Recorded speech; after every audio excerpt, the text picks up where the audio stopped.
Good. Okay, so we were discussing, so in part one, we're discussing two-dimensional CFT, three-dimensional gravity. We're going to finish part one and then go on to higher dimensions. So I've described in detail how the partition function gets reorganized in two-dimensional CFT. The partition function is a sum over all the states in one particular channel. But what happens is that you get the contribution from the vacuum, and then all the high energy stuff reorganizes into a vacuum in a dual channel. Okay, so this was coming from large N plus sparse spectrum. So the observation was that in these theories, the partition function is now sum over channels of the vacuum contribution in the different channels. So this is a very peculiar thing to happen from a CFT point of view, but natural from the gravity point of view, where you're supposed to sum over saddles, and each of those saddles corresponds to one of these channels in CFT. So now I want to sort of briefly describe just qualitatively the similar story that works for correlation functions in 2D CFT to reproduce observables in 3D gravity.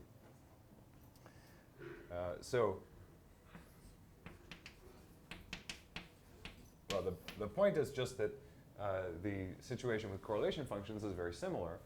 So if you have a 4-point function g, then usually you would write the 4-point function as a sum of conformal blocks in one channel. But in a holographic theory, this reorganizes. You get the identity, the unit block in, say, the S channel, plus the unit block in the other channels. So there's the unit block in the T channel. There's the crossed one.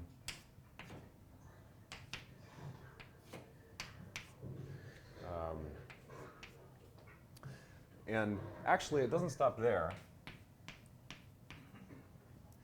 Well, let me say what this is first. So each of these is the Virasoro identity block. And in higher dimensions, the identity block would be trivial, it would just be the factorized part. But in 2 dimensions, the stress tensor is in the same block as the identity. So this is a sum over all the operators that you can make out of T. There's 1, T, dt, T squared, and infinite number of other things that correspond to multigravitons in ADS3. Let me comment on this dot, dot, dot. Okay, so usually when we talk about channels in a conformal block expansion, there are 3 channels, S, T, and U. But actually there are others, because there are monodromies as we take the points around each other. So let me draw 4 points on the Euclidean plane. Then usually if we draw a stick figure like this one, it means that we bring these 2 points together in an OPE, and we bring these 2 points together in an OPE, and then we calculate the resulting 2-point functions. But there's another thing we could do, which is we could say bring this one around here and back to there, bring those 2 together in an OPE, and bring this one over here together in OPE. Now we're contracting the same pair of points. Okay, so there isn't really a good stick figure to appeal to here. It's the same contractions, but this is a different conformal block expansion. And when we sum over all the channels in a correlation function, we have to sum over really all of them, and this one is included. And this will be important in the applications. Well, it's true in higher dimensions that there are other conformal block expansions. It's not clear to me that they're useful. So in higher dimensions, well, I think in holographic theories they probably are useful in higher dimensions too. In general, these other channels don't converge. It doesn't really give you an extra handle on solving the crossing equations in a general CFT in higher dimensions. But if you, in 2 dimensions, they always converge. In higher dimensions, they may play a role in large N theories where you can use this expansion even where it doesn't converge. In higher dimensions, there is no such thing as. There's no such. It's not a monodromy.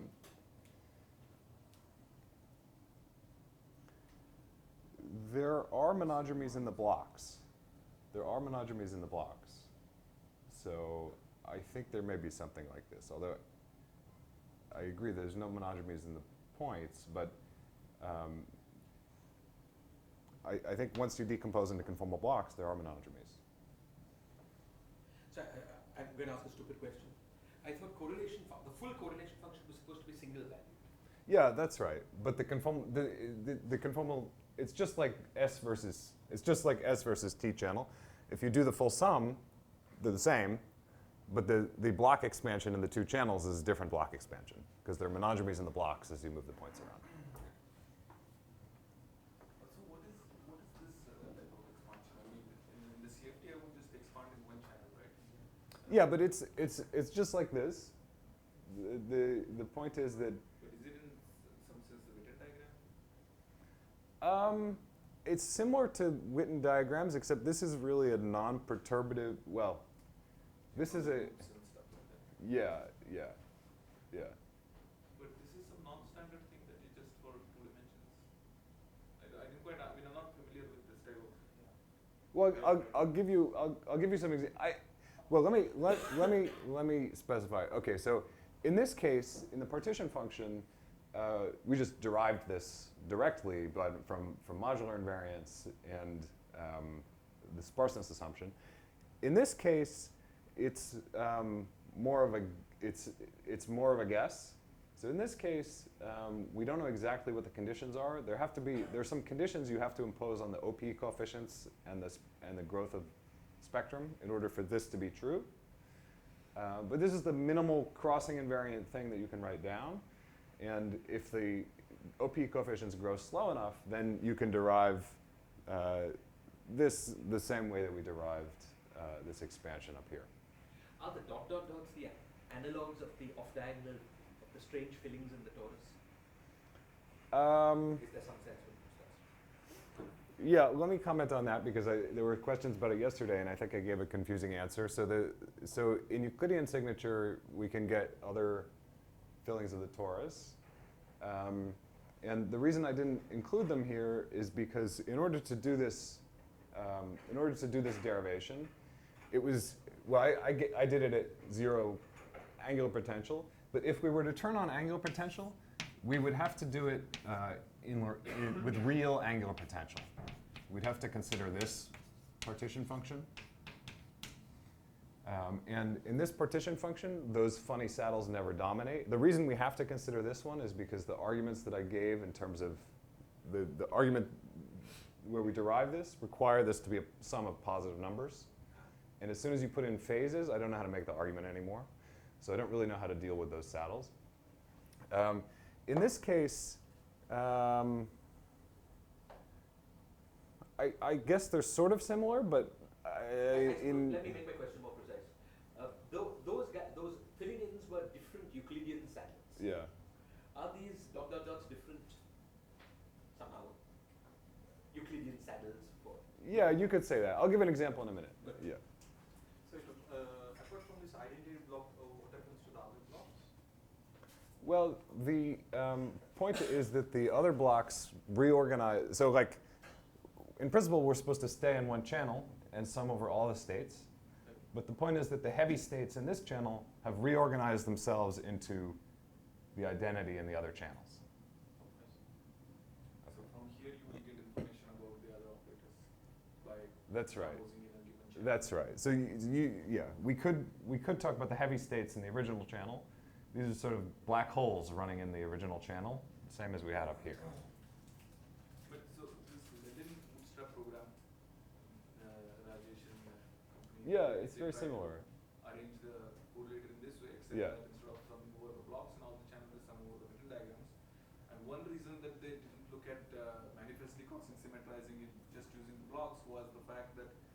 expanding the channel, you will get some divergences and things like that, right? This is not, that was the reason Okay. I had to look at the vision diagrams. I have, yeah, I have in mind heavy operators here. So I'm talking about heavy operators, and if the operators are heavy, then the Witten diagram in the block is the same. Okay, but then there was a, once you write this and then expand it in one given channel, there's no guarantee that you will recover the physical OPE. In other words, there would be this Fourier singularity that they talk about, right? Why is it guaranteed that you will get a nice expected spectrum and outlaw pieces and things like that?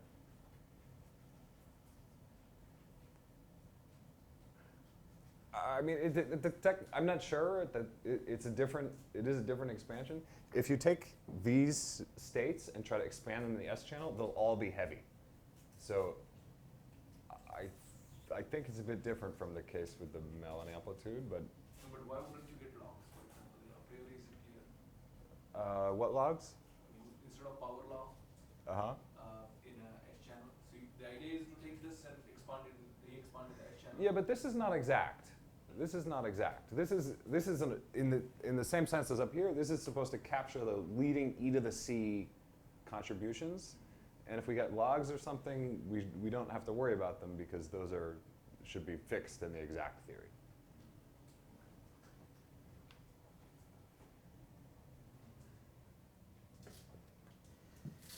But just to, as you mentioned that, I mean, in the partition function, those were the dominant saddles, that is, the subleading contributions were down by some power of e to the minus Yeah, c that's compared right. to this, That's right. And is there a sense in which that will be the case here for the dots? Perhaps for heavy operators, these are the leading geodesics and then they're subleading.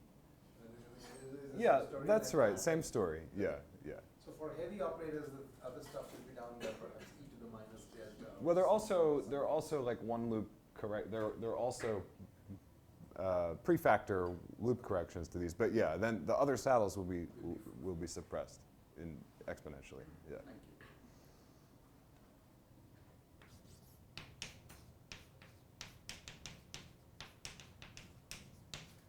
Okay, so I'll just mention a few cases where this works. By works, I mean that this sum of identities over channels is exactly what reproduces something from 3D gravity. So one example is an early example is entanglement entropy.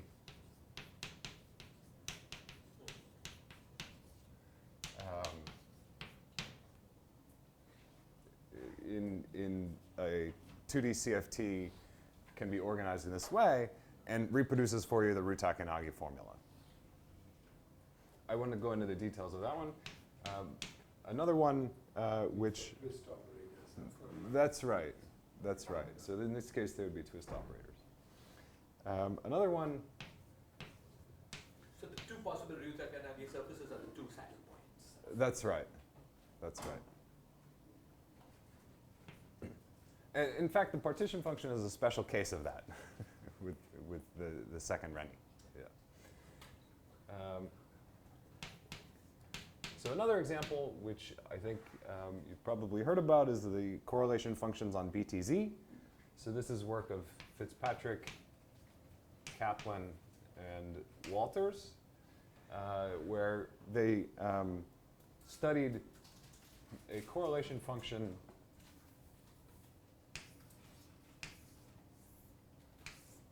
So they put a black hole in ADS, the BTZ black hole, and then they studied some correlation of probe operators in that black hole background. So like you insert some operators here, then the two-point function of those operators in the BTZ background is given by a geodesic length in the BTZ geometry. That's how you would calculate it in ADS. And they calculated it using this sort of picture. So the block that contributes there is OO, goes to the identity, goes to some heavy operator that that corresponds to the black hole. So the heavy operator is like a black hole microstate. This is the microscopic version of the black hole, and this is calculating the OO in that background. There's no S&T channel in this case because of the way that the operators contract. But there are these winding saddles. So the other windings that I was talking about a minute ago, those would correspond to other geodesics that go the other way around the black hole. And in this configuration that I drew here, the near one is the dominant one. But it's clear that you have to include the winding geodesics too, because if we're to change the kinematics, like we take these points here and we start pushing them around the circle, then the dominant solution is going to jump to a different one. So you need to have the winding contributions to the sum over channels in order to be able to jump to the dominant solution. So this function is this S channel plus this T and U like channel, is it? Well, in this case, you can't contract the. In this case, S is really the only one.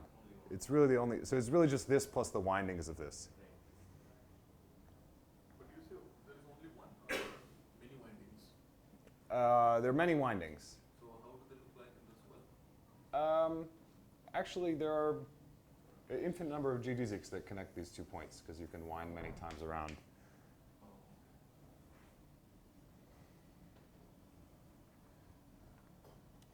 Okay, so I think you've heard some lectures about this from Jared. This correlator is particularly interesting because it shows some signature of information loss when you study this correlation function at late times. If you were to put these points here and here, then this approximation, if you calculate the correlate in this approximation, then the correlations die off exponentially, and that's not allowed by quantum mechanics. So they interpret as a sharpening of the information paradox, in the sense that now you can see from a CFT point of view what you're doing wrong and why you're losing information. Okay, so you do this approximation, which corresponds to the bulk approximation. In this approximation, you violate unitarity, information is lost, there's some paradox. From the CFT, it's totally obvious what you're supposed to do to fix it. You're supposed to not do this approximation. You're supposed to do include the subleading corrections. And sorry, just to, the bulk approximation is to use the leading geodesic, is that what you mean? Right. Well, in the bulk, right. This approximation with this block in the CFT corresponds to doing the geodesic in the bulk. In the CFT, we know in principle how to fix this. We should just include all the other terms. In the bulk, I don't think we really know, even in principle, what we're supposed to do. I think we would hope that somehow by being careful about how to correct this sum in CFT, we can learn something about how to do this in the bulk. But that step hasn't really been done. Do we know that are there exponentially small corrections in 1 over G Newton in C? Yeah, at early times they are. I mean, that's sort of what goes wrong, is that at early times there are all these other corrections which at early times are exponentially suppressed. But at late times, this thing goes as e to the minus t. And so at late times, eventually, the other ones are not exponentially suppressed. And that's where the paradox comes from. So the correction terms have to do with the exchange of other primaries apart from the identity block? That's right. That's right. Well, the identity. Well, let's see. There are 2 ways to get other contributions. One is so these identity blocks, I should have mentioned, these Virasoro identity blocks are extremely complicated functions. There's no closed formula for these. You can calculate them in various limits and approximations. And when I say it's e to the minus t, I'm referring to some subleading approximation to that block. The subleading terms here include two types of contributions: the corrections to the identity block and the contributions of matter. The corrections to the identity block have been studied by Fitzpatrick and Kaplan and others, and maybe show the right behavior at late times that you would expect. But I think I think that the way that information is eventually recovered is probably theory dependent, and probably depends on really knowing the details of all the matter stuff that comes into this sum, and that's what makes it hard. Can one put a bound from this logic?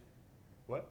Can one also think about a bound on the lowest line primary? You mean how soon it has to appear?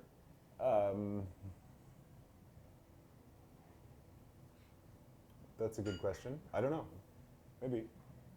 Maybe. In 2 dimensions, we might have the problem that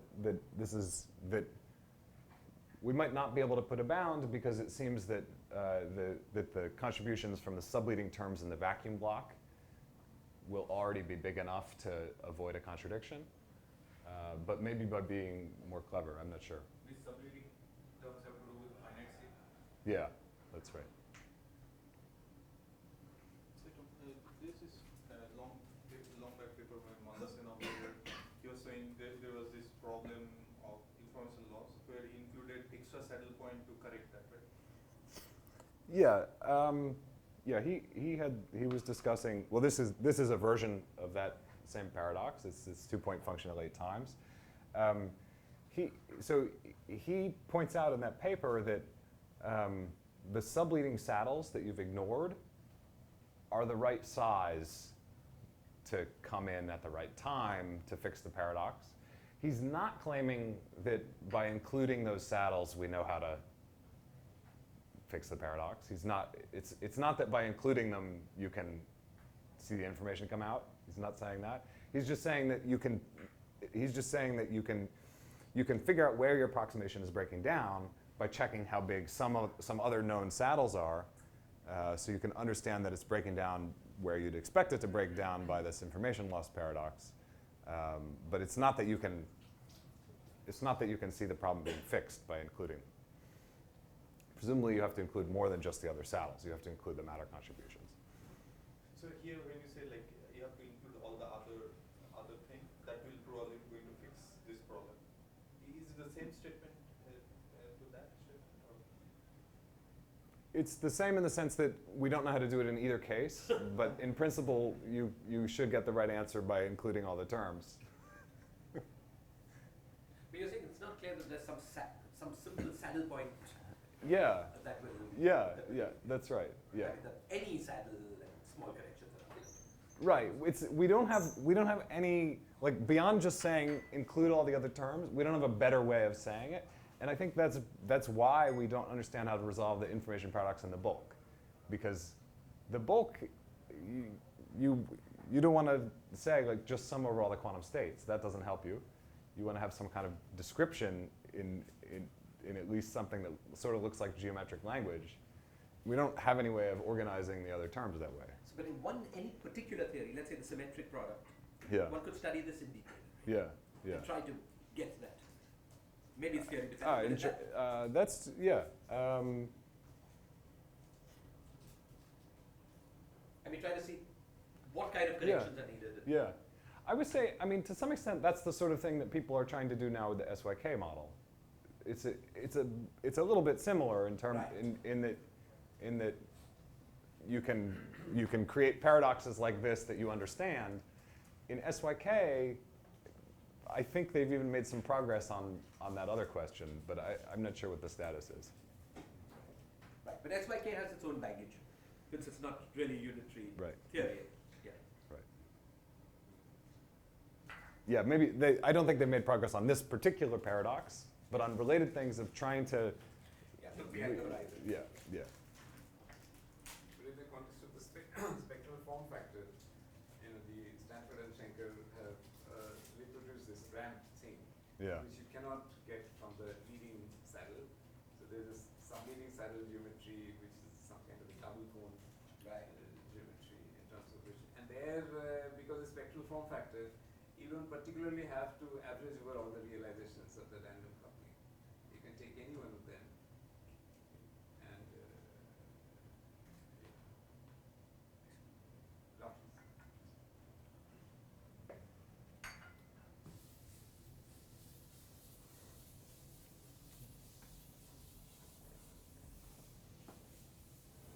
Right, so there the claim is that there is, as you say, saddle point analysis. So they found a bulk subleading saddle point geometry, which they claim can reproduce the ramp behavior also. And they claim they have similar saddle points even in n equals 4 angles. Strange. That I don't remember. This is something that Tom was telling me. Something is said about this kind of a subleading saddle about n equals 4 in the standard Schenker work. Oh. Well, there was some issue with getting the noise, with understanding the noise on the ramp, but I think that's still just a puzzle. Yeah. Yeah. That's tightly connected to the fact that the SYK is not a unitary. Right. Unity. It's an average over unitary theory. Right. That smooths out the noise.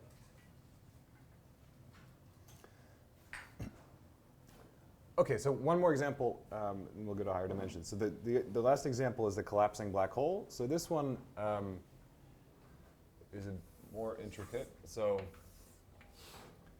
you can construct collapsing black hole solutions in 3 dimensions. This is the Vaidya geometry, which is a spherical shell of null dust that's imploding inward in ADS and creating a black hole. So there's a horizon here forming, and it's forming the BTZ black. So it's BTZ black hole on the outside, empty ADS beforehand, and we wanted to understand correlation functions in this setup. Tom, one more. You know, the symmetric product orbifold is a free theory, and from that intuition, you would feel that its black hole physics would be very different from the real thing. Yeah. So I was wondering, suppose one could, completely analyze this question in the symmetric product. Do you think that that would shed lessons that would generalize to the questions we're really interested in? Is this so universal at large? I think for a large enough black hole, it might. I mean, if we had a black hole that had that had BTZ entropy, yeah, then maybe. Okay. If we just didn't have black hole solutions, then we wouldn't know what to do. But if we have black hole solutions whose thermodynamic looks like the thermodynamics of 3D gravity, which I think in the symmetric orbifolds we do at high enough energy, above C/12, then maybe. In n equals 4 Youngman's theory, we have saddle points that look like black holes in the free limit. Do you think they're... Okay, I'll ask you. Okay. So our motivation here was partly just to study this far from equilibrium thermalization process, and partly as sort of a step towards trying to include matter into this story. So something that's really missing here in everything I've said about 3-dimensional gravity is the inclusion of fields, matter fields in the bulk. I'm talking about I'm just talking about the nonlinear gravitons, which have all this intricate behavior, but have no actual degrees of freedom in 3 dimensions. So we'd like to include matter, and this was sort of supposed to be a step in that direction, because here we have this collapsing shell of null dust. Things are highly symmetric. We can try to actually calculate something. So here's how we modeled this. A matter field is hard. I don't know how to do that in this language. But what we can do is think of this as a bunch of individual dust particles collapsing. Okay, so let me put a 1 million dust particles making up that spherical shell. So I'm discretizing the shell into actual constituent dust particles. And then the 2-point function of some probe, so maybe I put my probe particles here, my probe points here and here. The 2-point function of that probe is going to be, well, it's going to be, well, we need to, let me put, this is drawn in Euclidean, this is the unit circle. So to create the collapse state, this collapsing shell of dust, I'm going to insert these dust particles with dust operators just inside the unit disk. So we have a bunch of those operator insertions. And then we're calculating expectation values in that state, so we also have a bunch of dust particles just outside the unit disk. And then we have the probes. Okay, so say, let me put them here and here. Eventually we want Lorentzian signature, but that can be obtained from analytic continuation. Okay, so we need to calculate this.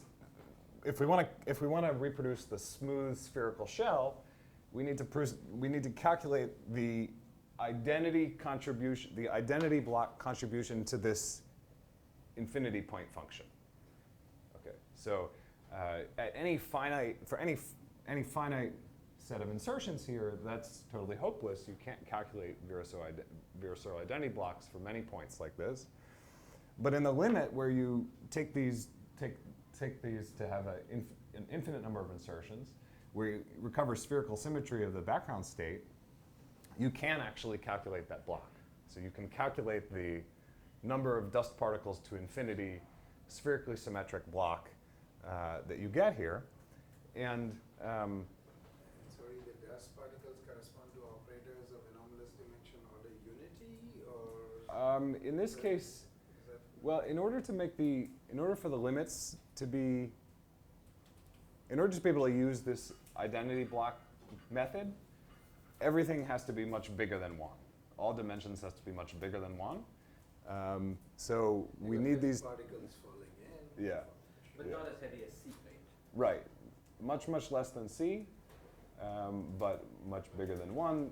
Basically because we need them to be particles traveling on geodesics, not fields. Okay, so there's some identity block calculation that you do, which is O goes to 1, and then there are a bunch of these dust insertions. So Tom, in this example also, in the second example also, this dimension of O is much greater than 1. Yes, that's right. Can you say again why is it that this approximation is needed? It's because the argument that, so let's go back to the partition functions for a minute. In order to make this argument that you had a sum over channels of the identity, you needed to be summing things that were all exponentially large, because we were always just keeping the term that was exponentially large. And in order for all the contributions to the correlation function to be sums of e to the c times something, you need to work with heavy operators. Heavy external operators. So heavy meaning order C. It can be epsilon times C, so it really just has to be much bigger than 1.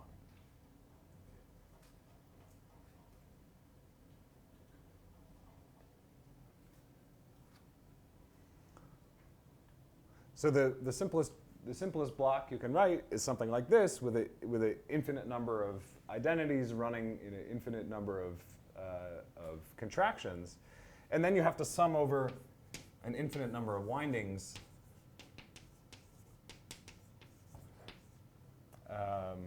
as we were discussing earlier.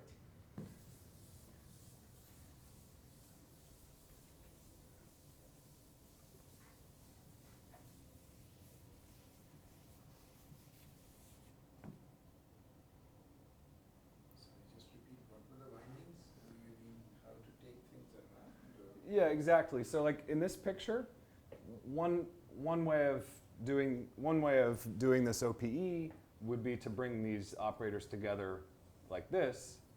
But another way of doing the OPE would be to bring this operator sort of in there and then back out, and then and then to there. So it's all the different monodromies of how you take the points around each other as you do the OPE.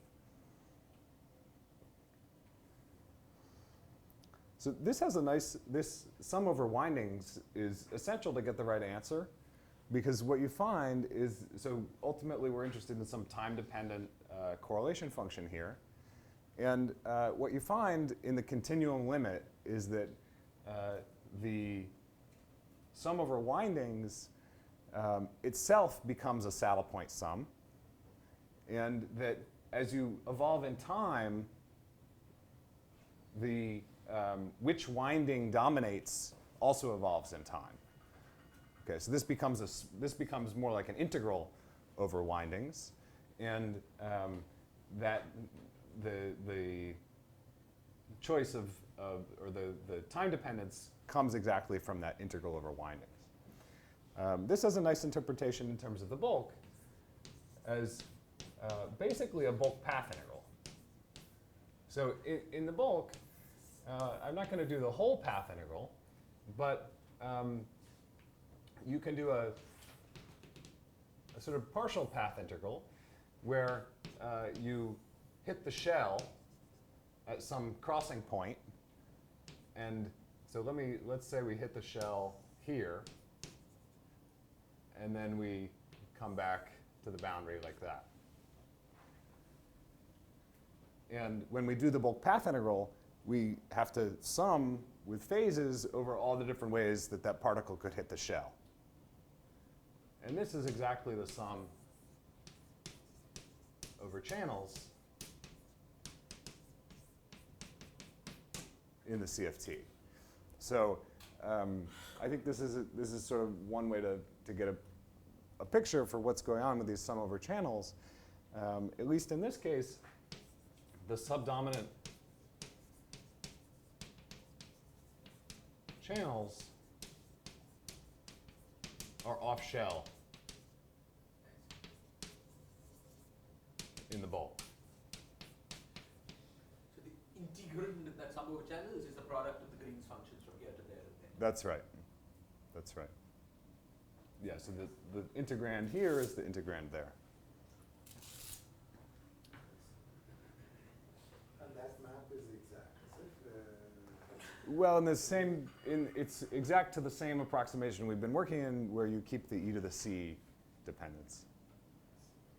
And then the leading geodesic corresponds to the leading saddle point in the winding, is it? That's right. That's right. So this itself is a saddle point, is dominated by some saddle point, and that's the leading geodesic. Yeah. Yeah, okay. Yeah. So the multiple winding number corresponds to crossing the cone back and forth arbitrary number? Well, the windings I have in mind here are like where you go in and out of the That's one kind shell. of infinity, and then I could cross the same bunch of dust particles multiple number of times. Yeah, I don't think we calculated those, but I think those would have some analog here where you go through the shell multiple times. Yeah, so your path integral in principle, these are like arbitrarily jagged paths, so presumably they already contain them or not? Well, if we really do a path integral here, then we don't just cut once. I mean, this isn't a real path integral. I've only cut it once, So that's what not I mean. many So times. maybe multiple windings are automatically taken into account by the path integral. In the true path integral. Yeah. Yes, I think that's right. I think that's right.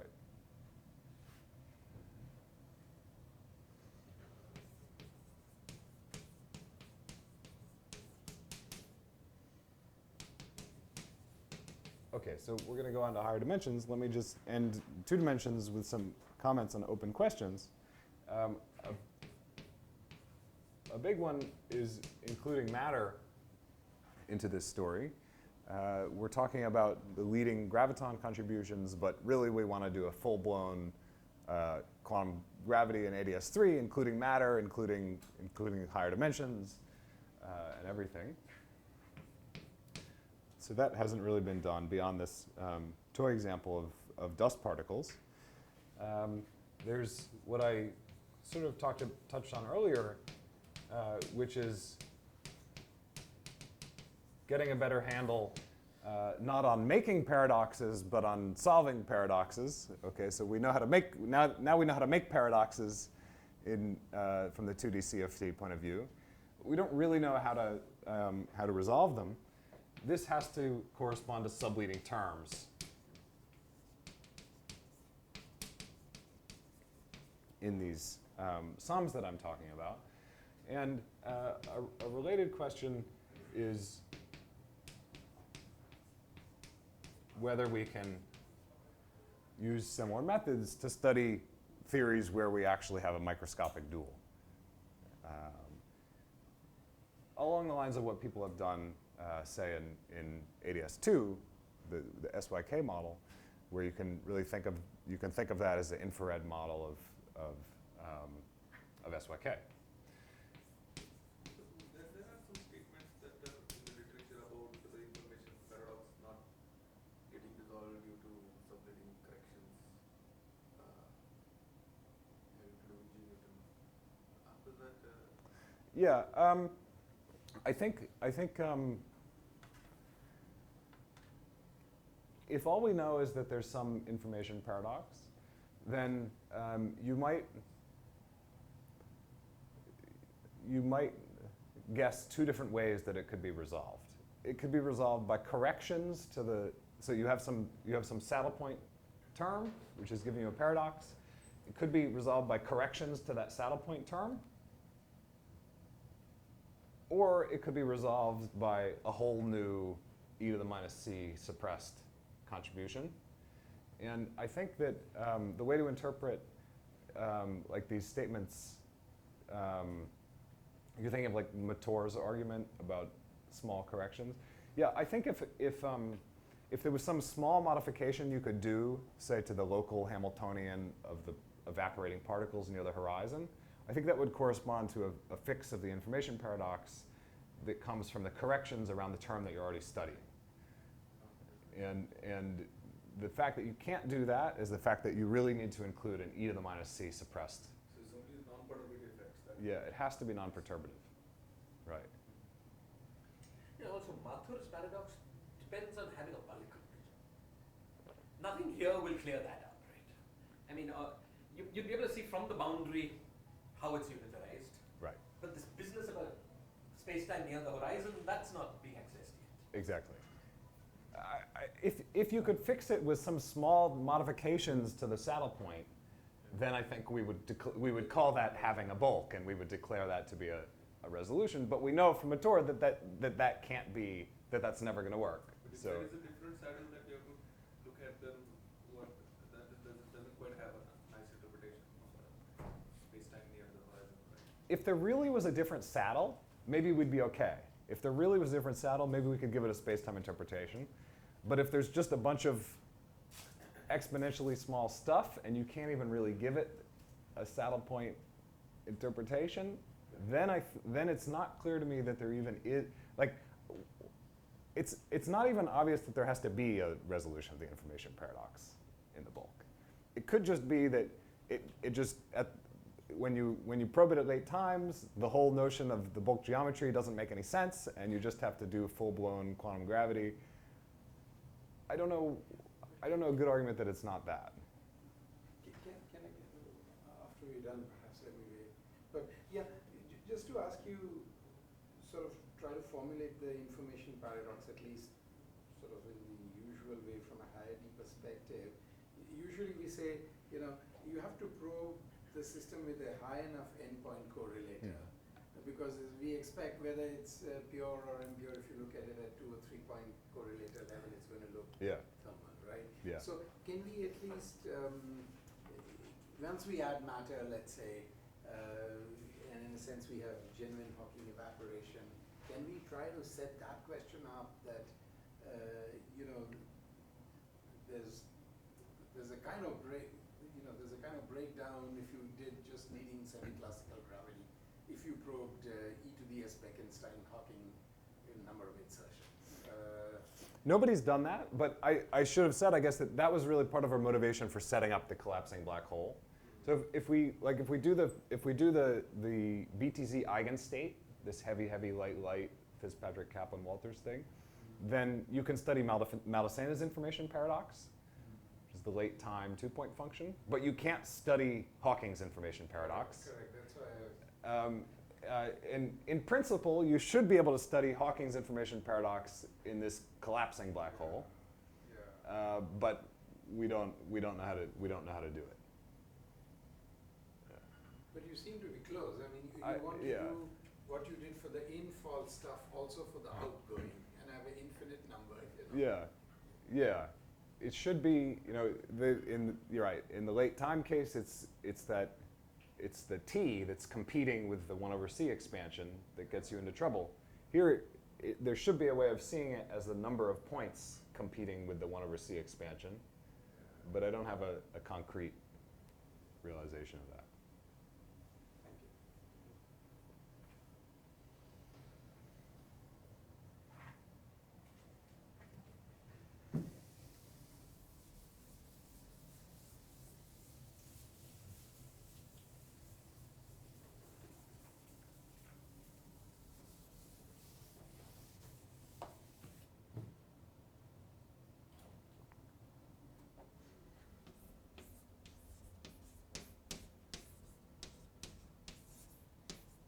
Okay, so now I'm going to move on to more than 2 dimensions. Actually, so this is d greater than 2, but actually I'm going to set d equal to 4. I had a question. Yes.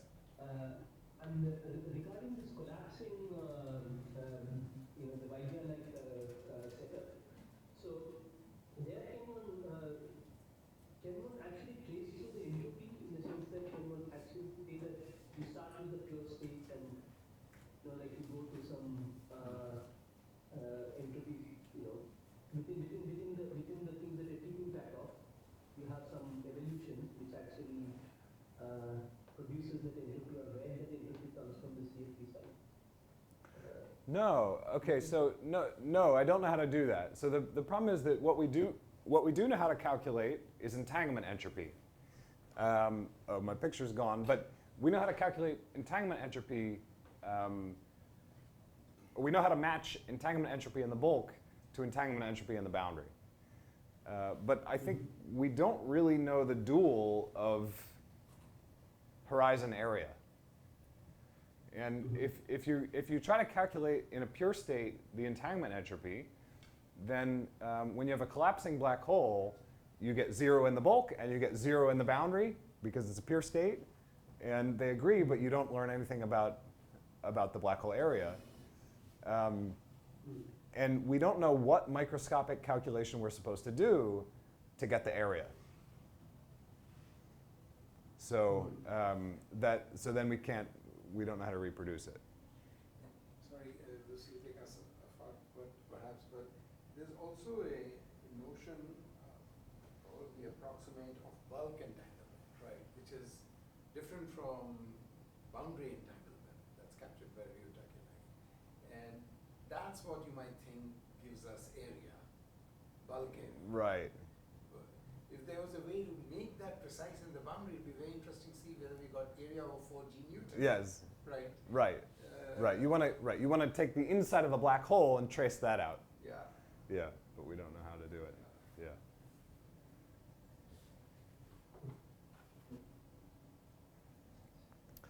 Okay, so I'm going to set d to 4 just to be concrete, but I think everything that I'll say is general to d greater than 2.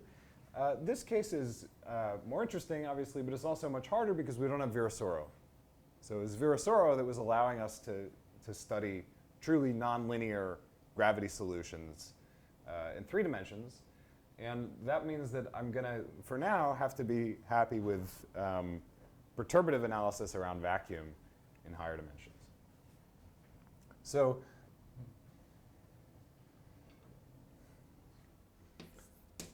let's look at ADS5. The action is the Einstein action. But now we do have to worry about Sorry, the top.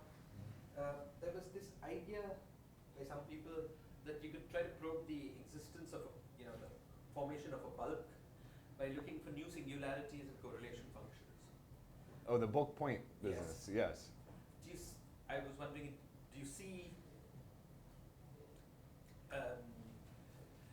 can you see the bulk being created in this language using your Laplace approximations? Oh.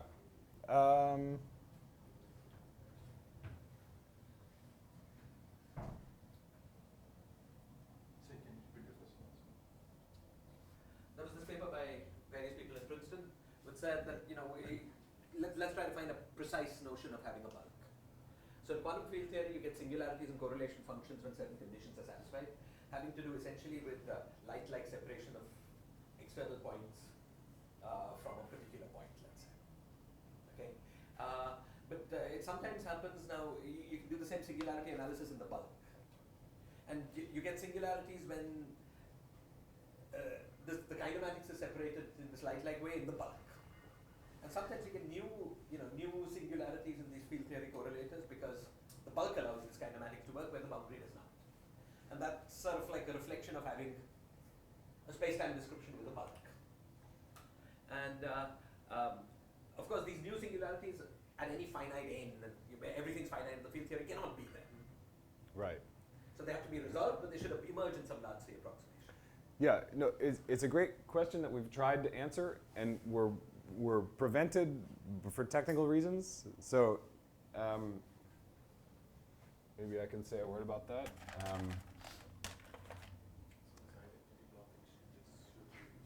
Yeah, so you want to scatter particles, they hit somewhere in the bulk, and then they come back out with some deflection. In principle, you should be able to do this just by studying the Virasoro vacuum block. And the problem is that we just can't calculate it in this regime.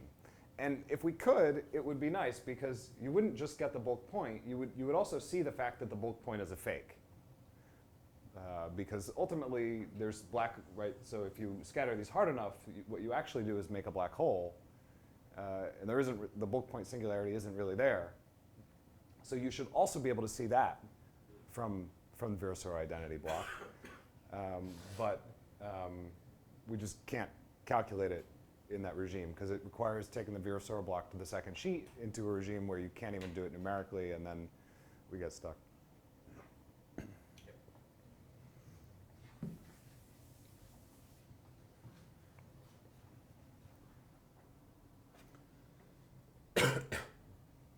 Okay, so in 3 dimensions, we could stop here. But in higher dimensions, we do have to worry about higher curvature corrections. So I'll focus in particular on the case where this is Gauss-Bonnet.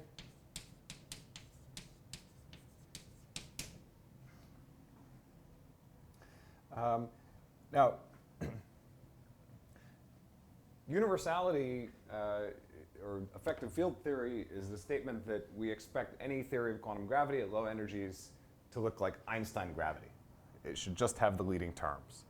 And if we want to try to derive gravity from CFT, it's not good enough to derive some expansion in curvatures. Because that's not really what we mean by a local effective field theory. What we mean by a local effective field theory is an expansion in curvatures where the higher curvature terms are suppressed by the scale of some new physics, the cutoff. So the string scale or whatever else is coming in. And so if we want to try to derive gravity from CFT, one thing that we need to be able to do is to show that terms like this are suppressed. So we expect some class of 4-dimensional CFTs where all of the stress tensor correlation functions in the CFT are given by the stress tensor correlation functions computed from this theory in the bulk. Okay, so say you do Witten diagrams and you calculate all the correlation functions here, so T, T, T, dot, dot, dot, in Einstein gravity.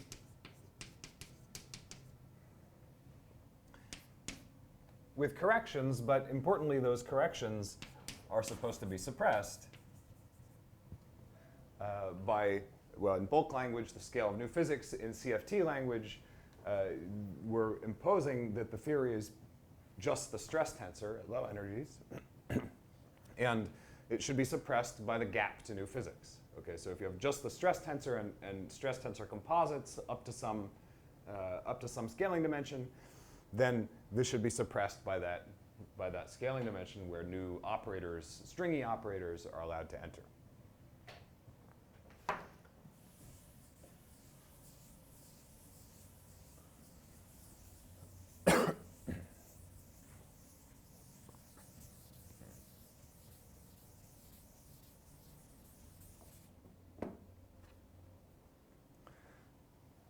So how can we check this? How can we check this from CFT? Well, at this point, we can't check the whole thing. The simplest thing we can check is the 3-point function. The 2-point function is too easy. The 2-point function is just fixed by symmetry. But the 3-point function, there's already an interesting question here. But if you do the 2-point function, I mean the spectrum of anomalous dimensions by the mass dimension formula should show that there are these deltas which are of order 1, and then it will jump to deltas which are like this m mu, right? Because if you just But if we just calculate the TT 2-point function, that's just an overall coefficient times a known function. There's no information there except the overall okay, so coefficient. just from the, I was saying that if I knew the general structure of 2-point functions of primary fields. Of all the fields. All the fields. Yes. That's Well, of course sorry. a much harder ask. Of all, okay. You mean because then we would know the spectrum? Then we know the spectrum. Right. Right. Then we would immediately see that there's a gap in the spectrum. There are order 1 guys, and then there's this something which is like m nu times RADS. Yeah, that's right. But what we want to see is that the endpoint function of the stress tensor are as predicted by Witten diagrams. We want to put in, so this thing about the gap in the spectrum, we're going to put that in as an assumption. That's going to be the input, and then we would like this to be the output. So generally, in CFT, conformal invariance does not fix the 3-point function of TTT, but it fixes it up to 3 coupling constants. So it's A times some known function plus C times some known function plus B times some known function. So, Tom, Yeah. in order to reach this conclusion, what we would want to show then is the suppression of TTO, or 3-point function, for heavy O. Just having the suppression of TTO is not good enough. We want to know that TTT is the TTT of Einstein gravity. But if I take the general correlation function and do the OP, if TTO is suppressed for heavy operators, then you would be showing that. No, I don't think so because of this. So if TTT, this is a case where, Things, okay. right, T is the only operator around. Let's assume that T is the only operator around, but there's some numbers that have to match here. Yeah, so in general, there are three parameters, but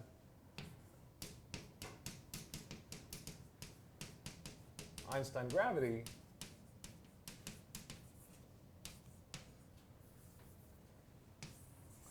well, there's a unique answer to the 3-point function up to the overall coefficient. You can calculate it, for example, from this Witten diagram. And in Einstein gravity, the coefficients that show up in front of these structures have A equal to C and B equal to 0. Now, in field theory, these three structures, if you try to understand what they are, in different dimensions they have different names. So in 4 Yeah. dimensions, one of them would be free boson, free fermion, and free vector. Yeah. What would it be in, say, 6 dimensions? Do you know? That it's always the free boson, free fermion, and free vector.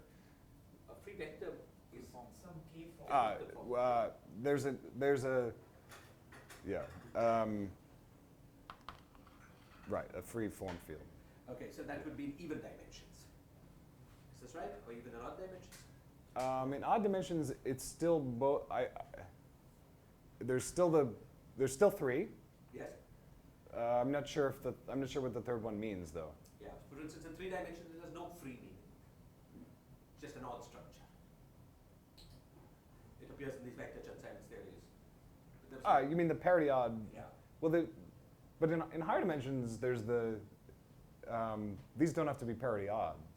Really? So 5 There are dimensions. there are 3 parity even structures in 5 dimensions. Ah. I think. There is no Is it? parity odd structure in 5 dimensions. Right. But that does not have a free realization that we know. As far as I know. Yeah. Yeah. So in odd dimensions, is it always 3? And Above. So I'm going to restrict to parity even. yeah. If we restrict to parity even, then it's always 3 above 3 dimensions. There's 2 in 3 dimensions, and then it's 3 all the way up. Parity odd things exist only. Only. Okay, thank you.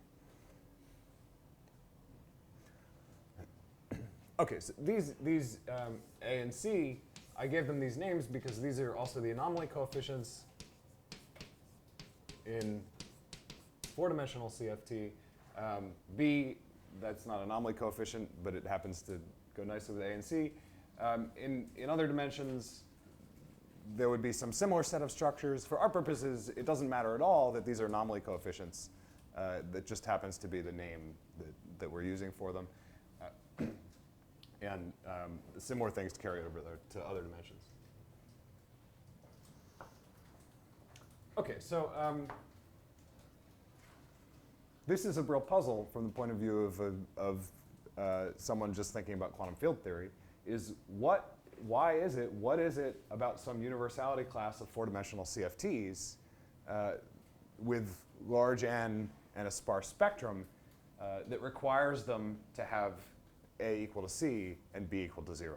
Why this very special 3-point function that corresponds to Einstein gravity in the bulk? So that is what we want to understand. The goal is to derive this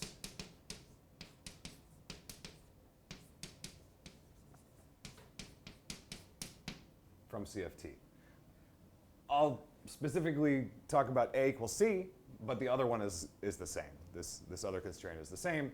Everything else carries over to that one too. And you would expect the same to be true for 4-point functions and 5-point functions, 6-point functions as well.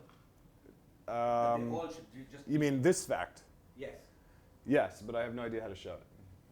The additional piece would be the separation of TTO, right? Once you have that, then you would be saying that everything is given in terms of No, the double trace. the double trace. Yeah, the double traces we'd have to worry about too.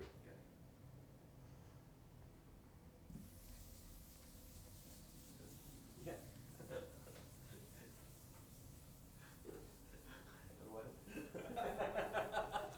What?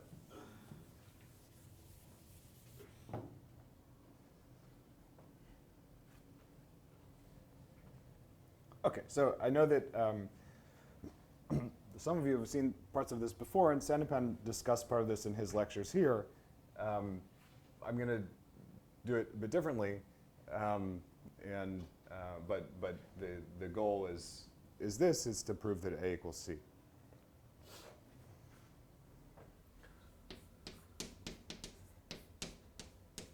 So as a starting point, we're going to use the bulk for inspiration for what the inputs are supposed to be, to understand what the argument is supposed to be. And the hint from the bulk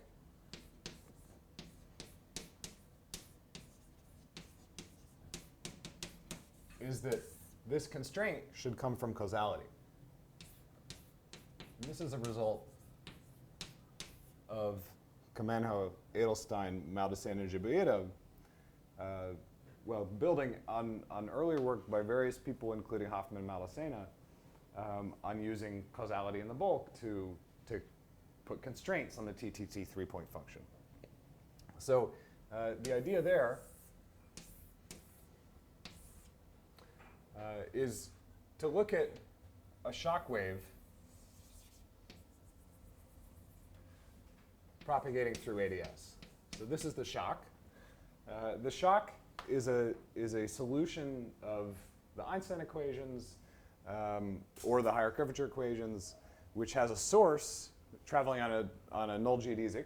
So the wiggly line here is the source, which is where there's a delta function source for T matter. And then it has a null shock. So this whole null plane here has some metric turned on. And then in that background, they send a probe. So what they do is they send a graviton. So this is a graviton probe through the shock wave. So it hits the shock at some impact parameter b. That's the distance from the source of the shock, but it hits the non-trivial metric here, and it has a time delay coming out on the other side from hitting the shock. And this time delay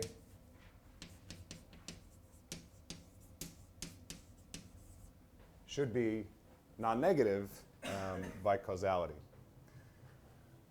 For our purposes, it's going to be easier to work in the Poincaré picture of this. So here's the boundary. We have null coordinates u and v on the boundary. And if you draw this picture in Poincaré coordinates, it's very simple. It's just a null plane. So the shock wave is a null plane, like this. So here's the shock. Here's the source of the shock, traveling at some fixed, let's call this z.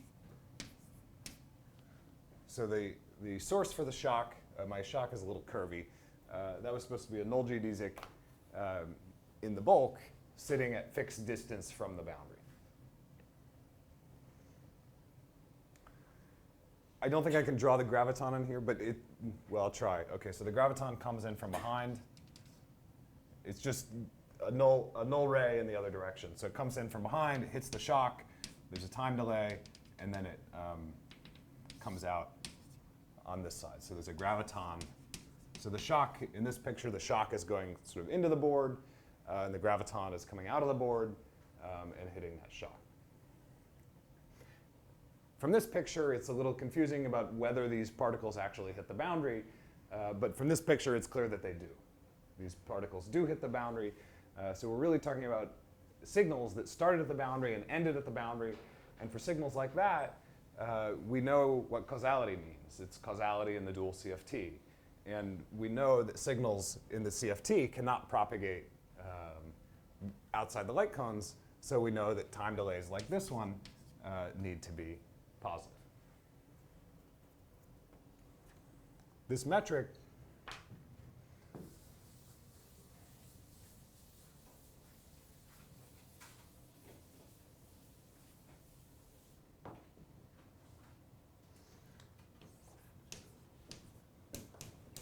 is just the ADS metric plus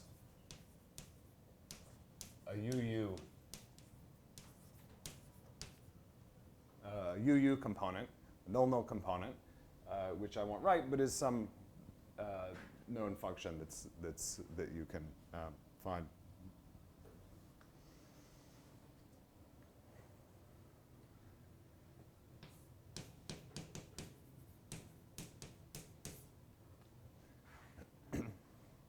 So what they did in this CHEMS paper is to impose delta V the time delay positive.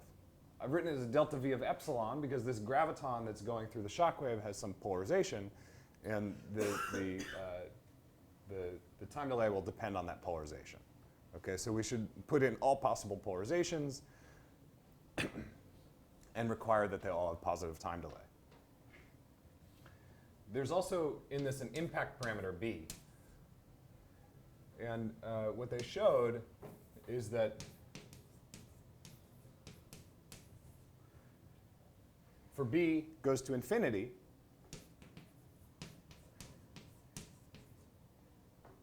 this imposes a range on A over C.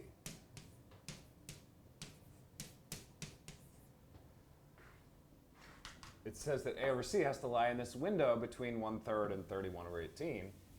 Actually, this wasn't chems who did this. This was Hoffman and Malasena and Brigante, Liu, Myers, and Pope years ago. This is not about holographic series, right? This is in the general mode. Yeah, this is true generally. I'll come to that in a minute. But for now, I'm just talking about the bulk, about causality in the bulk, and this is a shockwave calculation in ADS.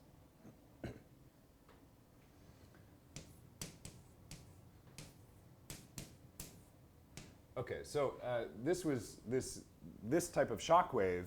So this is a shockwave where you move the source way off to infinity. So this is a much simpler type of bulk solution. It was studied in these earlier papers. The new thing that they did in the chems paper was to study these shockwaves with a finite impact parameter. As you take the impact parameter to 0, this imposes, well, let me write it this way. There are different polarizations that are imposing these different constraints. That's why you end up with an upper bound and a lower bound. And the smaller you take the impact, so the smaller you take the impact parameter, these upper and lower bounds squeeze down together until you just get A over C lies between 1 and 1, also known as A equal to C. So that's how this inequality on the time delay becomes a unique, becomes an equal sign in the small impact parameter limit. So general function of B is known. Yes. So it implies A equals C and also the B coefficient equal to C. Correct. Yeah, there are 3 inequivalent polarizations. Seems like B is the thing that is imposing somehow the holographic condition that there is sparse spectrum and large. Yeah, that's going to be. In what sense B large takes away all this resolutions? B going to Takes what? B going to infinity is your usual Hoffman. That should be valid for any CF. Yes, that's right. So I was just quite How does that happen? How does what happen? I mean, we are, B going to infinity takes away the fact that we are looking at some. Yeah, I'll discuss that. Yeah. The short answer is that if B is very far away, then the probe geodesic is effectively sitting at the boundary. And since it's effectively sitting at the boundary, you don't really need the bulk to make that argument. Okay, so this is causality in the shockwave background. Let me see how long we want to go today. Okay, in CFT, as people have been pointing out, Hoffman-Malasena is a totally general fact about CFTs. It doesn't require holography. It follows from the average null energy condition. So what Hoffman-Malasena did is they calculated the NEC in a particular state. Okay, so the NEC is this integrated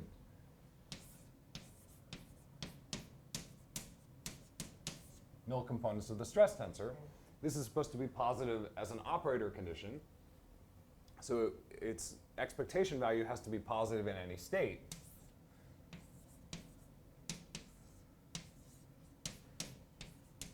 So Hoffman-Malasanic calculated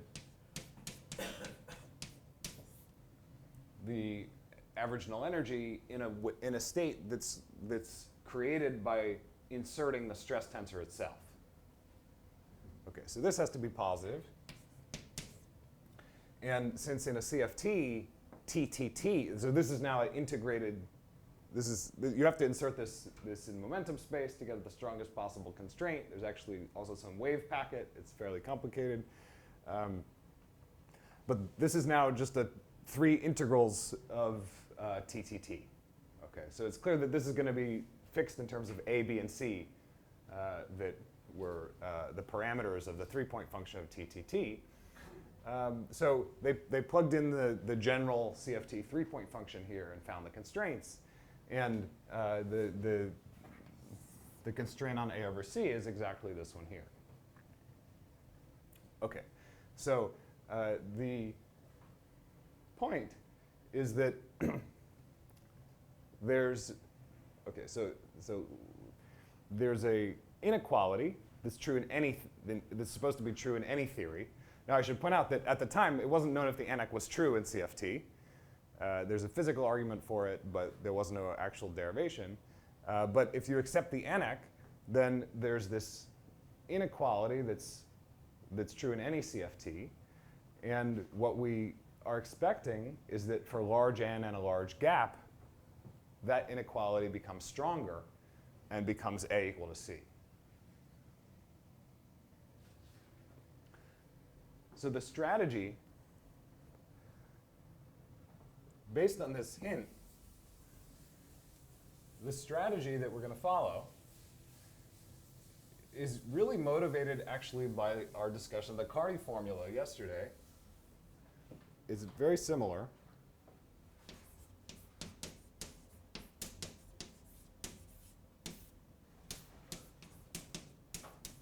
And I'll try to explain what I mean by that.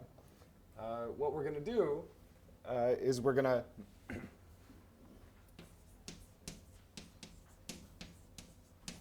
look at causality of the 4-point function psi t alpha beta t mu nu psi.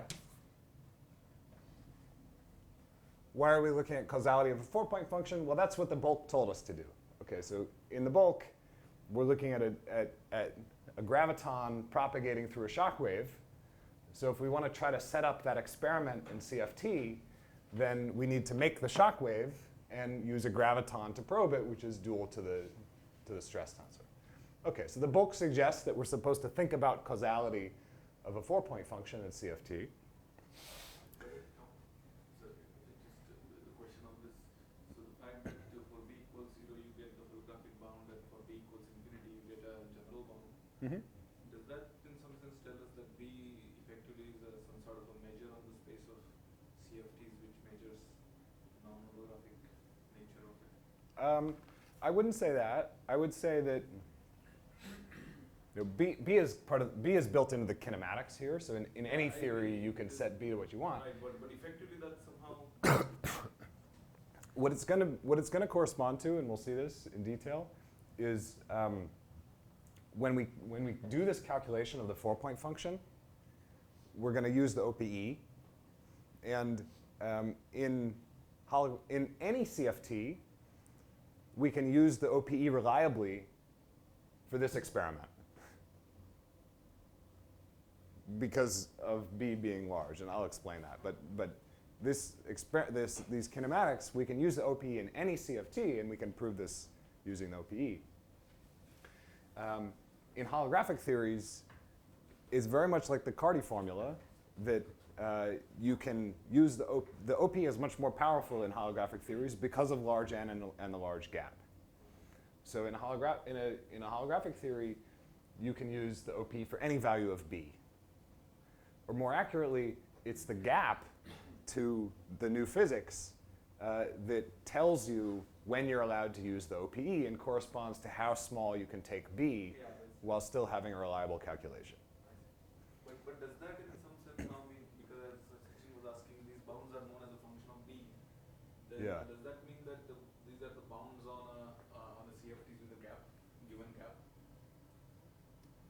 Oh.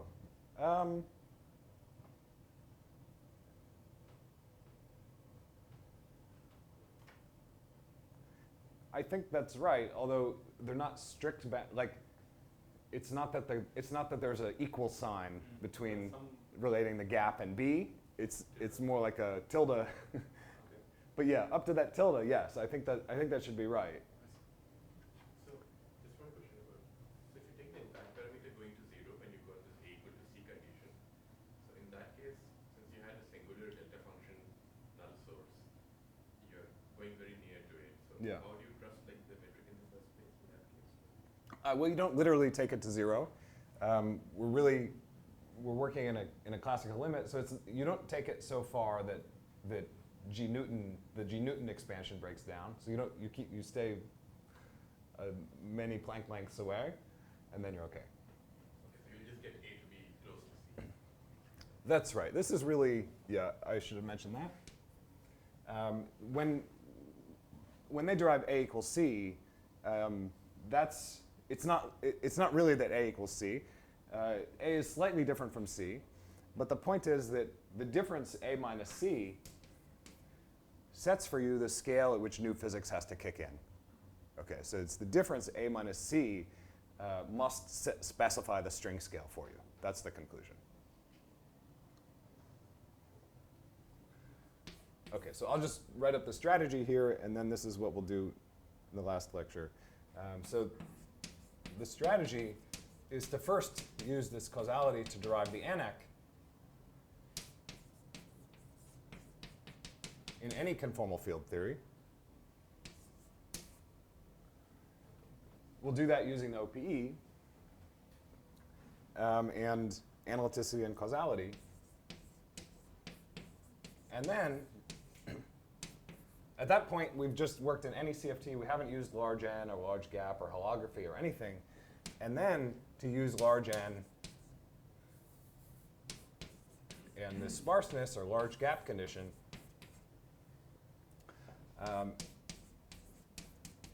to get something stronger than the ANAC. And that's why I say this parallels what we did with the Carty formula. The Carty formula, Carty is true at so Carty is essentially an OPE limit. And the Carty formula is true in any CFT in a high temperature limit.